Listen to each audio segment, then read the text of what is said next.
Chemistry की 11th की class के अंतर्गत हम जनरल ऑर्गेनिक केमिस्ट्री, जो 11th की हमारी क्लास है, उसके अंतर्गत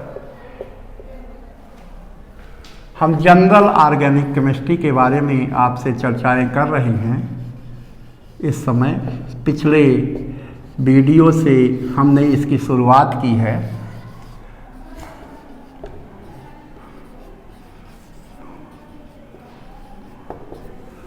और जनरल ऑर्गेनिक केमिस्ट्री के अंदर हम डिटेल में, क्योंकि ये केमिस्ट्री का बेस है ऑर्गेनिक केमिस्ट्री का, जनरल ऑर्गेनिक केमिस्ट्री, तो एक एक टॉपिक को लेकर पर्टिकुलर एक एक टॉपिक पे कई वीडियोज बनेंगे।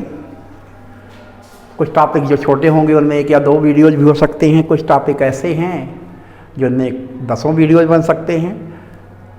ये पिछले वीडियो में हमने आपको टाइप्स ऑफ कार्बन एटम्स के बारे में बताया था कि जो ऑर्गेनिक कंपाउंड्स होते हैं उनमें जो कार्बन एटम्स प्रेजेंट होते हैं वो कार्बन एटम्स क्या हो सकते हैं, किस तरह के हो सकते हैं। प्राइमरी हो सकते हैं, सेकेंडरी हो सकते हैं और टर्सरी कार्बन एटम्स हो सकते हैं।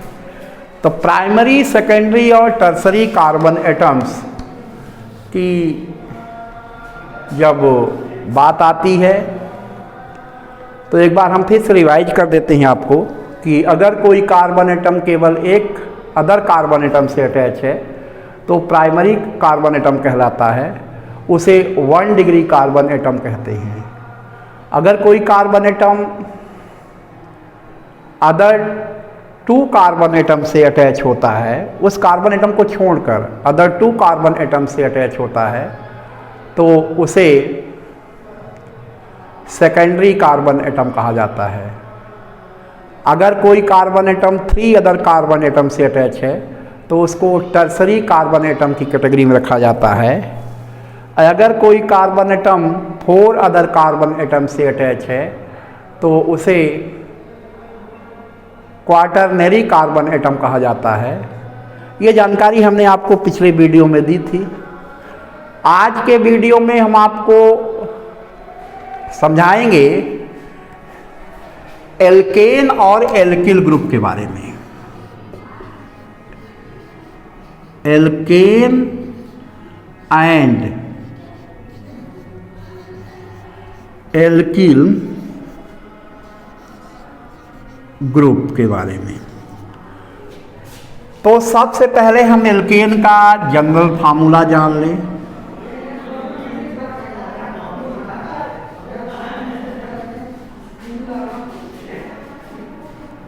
CnHn+2 है और इसमें जो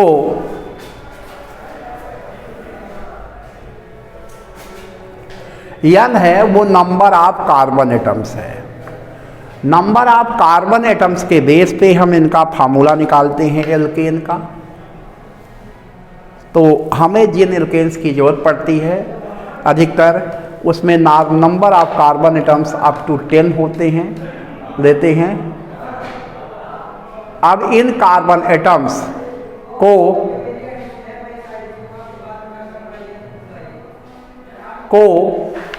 जब हम अरेंज करेंगे इस फार्मूले में तो हमें इन एल्केन्स के नेम और उनके फार्मूले मिलते जाएंगे। जैसे फर्स्ट एल्केन है मेथेन, यहाँ हम एल्केन लिख रहे हैं, एथेन,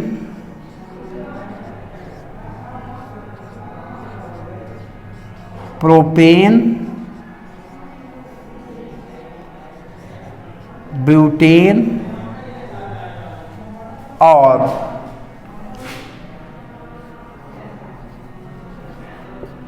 पेंटेन, हेक्सेन,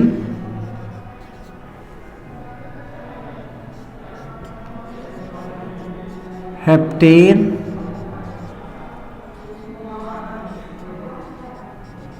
ऑक्टेन नोनेन और डेकेन। तो वास्तव में इसमें मेथ, एथ, प्रोप वगैरह जो हैं इनके प्रीफिक्स हैं जो नंबर ऑफ कार्बन एटम्स को बताते हैं। अगर मेथ है तो 1 कार्बन एटम होता है, एथ है तो 2 कार्बन एटम होता है, प्रोप है तो 3 कार्बन एटम्स होते हैं, ब्यूट है तो 4 कार्बन एटम्स हैं,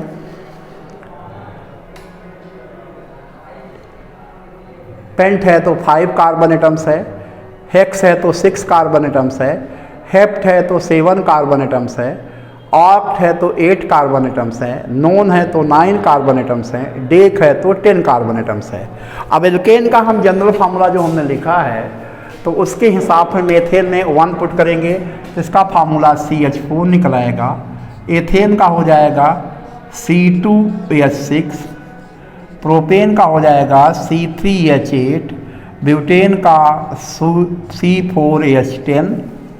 इसी CnH2n+2 के फार्मूले से निकाल रहे हैं। इसका जो हम फार्मूला निकालेंगे तो C5H12 आएगा, C6H14 आएगा, C7H16 आएगा, C8H18 आएगा, C9H20 आएगा और C10H22 आएगा।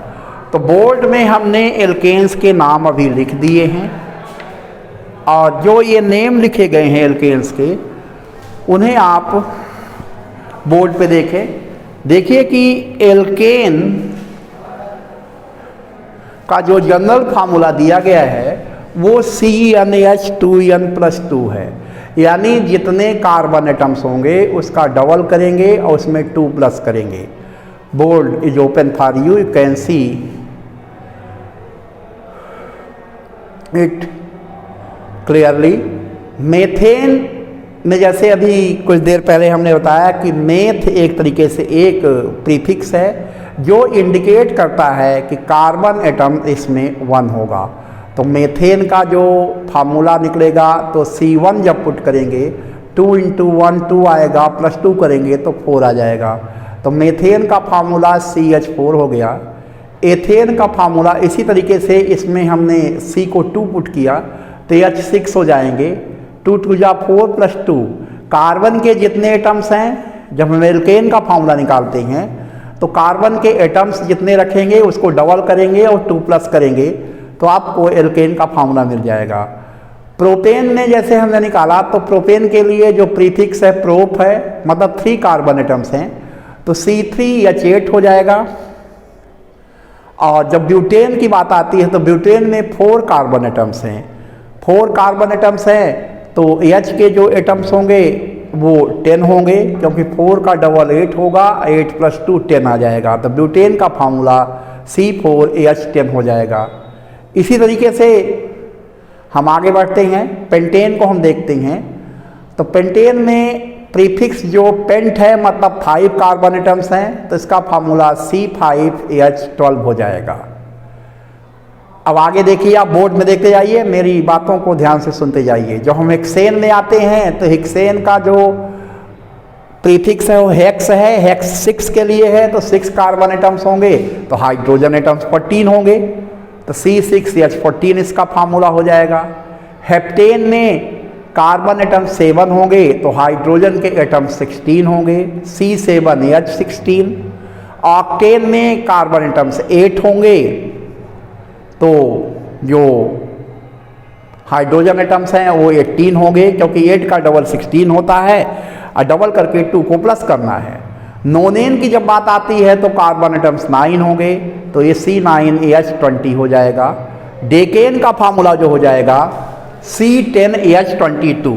तो ये एल्केन तो आप समझ गए हैं, methane, ethane, propane, butane, pentane, hexane, heptane, octane, नोनेन and decane.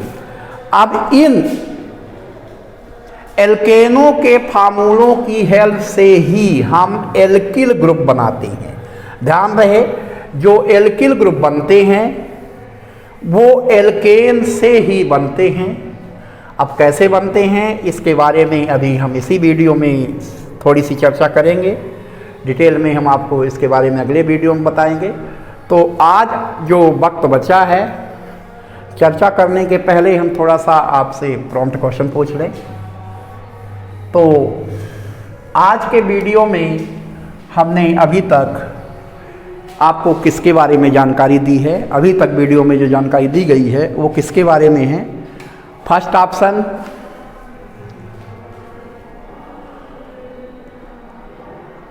Alkene के बारे में, सेकंड ऑप्शन एल्केन के बारे में, थर्ड ऑप्शन एल्काइन के बारे में। तो जो सही ऑप्शन हो, जो सही आंसर हो, जो आपके समझ में आए वीडियो को देखने के बाद, उसे आप प्रॉम्प्ट में जाएंगे और क्लिक करेंगे और सबमिट करेंगे। ये आपको सबमिट करना है प्रॉम्प्ट को। अब हम आपको एल्किल ग्रुप के बारे में बताएंगे। जब एल्केन से कोई भी एल्केन है, एल्केन से एक H निकाल देते हैं तो एल्किल ग्रुप बन जाता है, एल्किल ग्रुप। तो जैसे हम यहाँ एथेन ले लेते हैं, C2H6 माइनस H कर देंगे तो ये C2H5 हो जाएगा। एल्केन से एक H निकालेंगे तो एल्किल ग्रुप बन जाएगा। तो जैसे एथेन से हमने एक H निकाला, ये एथेन है, इसको ठीक से समझिए आप, ये एथेन है और ये निकाला तो ये बन गया एथिल ग्रुप।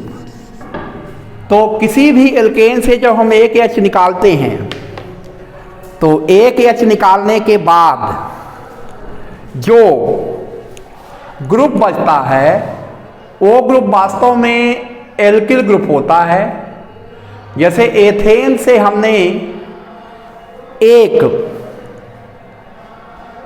H निकाला तो वो जो बना एथिल बना। इसी तरीके से जैसे मेथेन से एक H हम निकालेंगे, मेथेन का फार्मूला जैसे CH4 है, तो एक H निकालेंगे तो CH3 है, तो वो मेथिल में कन्वर्ट हो जाएगा। आप यहाँ ठीक से देख लें, बोर्ड पे जैसे हमने एथेन लिखा है उसका फार्मूला C2H6 होता है, और एल्केन से एक H निकालने पर जो ग्रुप बचता है, जो बनता है, वो एल्किल ग्रुप होता है। तो मेथेन से H निकालने पर मेथिल हो जाएगा, एथेन से जब H निकालेंगे तो एथिल हो जाएगा, प्रोपेन से निकालेंगे तो प्रोपिल ग्रुप हो जाएगा, ब्यूटेन से निकालेंगे तो ब्यूटिल हो जाएगा, और इसी तरीके से जब हम पेंटेन से निकालेंगे तो पेंटिल हो जाएगा, और जब हम हेक्सेन से निकालेंगे तो हेक्सिल ग्रुप हो जाएगा, हेप्टेन से निकालेंगे तो हेप्टिल हो जाएगा, और ऑक्टेन से निकालेंगे तो ऑक्टिल हो जाएगा, नोनेन से निकालने पर नोनिल हो जाएगा, और डेकेन से निकालने पर डेकिल हो जाएगा। ध्यान रहे जो एल्केन का फार्मूला है एल्किल ग्रुप में उससे एक H कम हो जाता है, एक H को हटा दिया जाता है, तब वो एल्किल ग्रुप में कन्वर्ट हो जाता है। तो ये बात आप ध्यान रखें। आज के वीडियो में इतनी ही जानकारी दी जा रही है, शेष इस पे और चर्चा हम नेक्स्ट वीडियो में करेंगे। अभी एल्किल ग्रुप से related types of alkyl group के बारे में बताएंगे आपको। आज के वीडियो हमने एल्केन और एल्किल ग्रुप के बारे में थोड़ी सी बेसिक जानकारी दी है कि एल्किल ग्रुप कैसे बनता है। एल्केन से एक H को निकालने पर जो पोर्शन बचता है वही एल्किल ग्रुप होता है। आप इस वीडियो को केयरफुली कायदे से देख लें और समझ लें, जिससे कि आपका टॉपिक ऑर्गेनिक केमिस्ट्री पूरी तरह से क्लियर हो। मैं दोबारा इस चीज़ को इसलिए ले रहा हूँ कि ये बहुत ही इम्पोर्टेंट टॉपिक है और इस टॉपिक पे ही पूरी ऑर्गेनिक केमिस्ट्री जो ये चैप्टर है उसी पे पूरी ऑर्गेनिक केमिस्ट्री बेस्ड है। इसलिए आप इसको इस वीडियो को देखने में कोई लापरवाही नहीं बरतेंगे किसी भी तरीके की। धन्यवाद।